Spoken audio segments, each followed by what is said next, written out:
My name is Chloe Cole, and I am a 17-year-old detransitioner from the Central Valley. I was medically transitioned from ages 13 to 16. My parents took me to a therapist who affirmed my male identity, and the therapist did not care about causality or encourage me to learn to be comfortable in my body.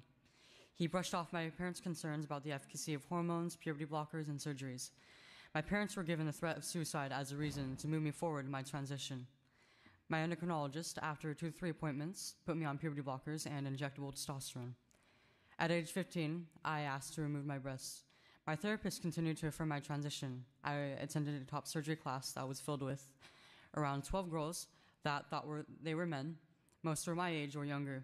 None of us were going to be men. We were fleeing from the uncomfortable feeling of becoming women. I was unknowingly physically cutting off my true self from my body, irreversibly and painfully. Our trans identities were not questioned. I went through with surgery. Despite having therapists and attending the top surgery class, I really didn't understand all of the ramifications of any of the medical decisions I was making.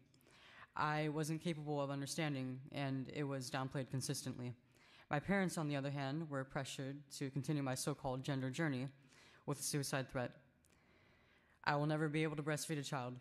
I have blood clots in my urine. I am unable to fully empty my bladder. I do not yet know if I am capable of carrying a child to full term. In fact, even the doctors who put me on puberty blockers and testosterone do not know.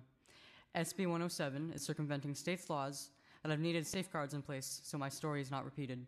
Children cannot consent. Vote no on SB 107.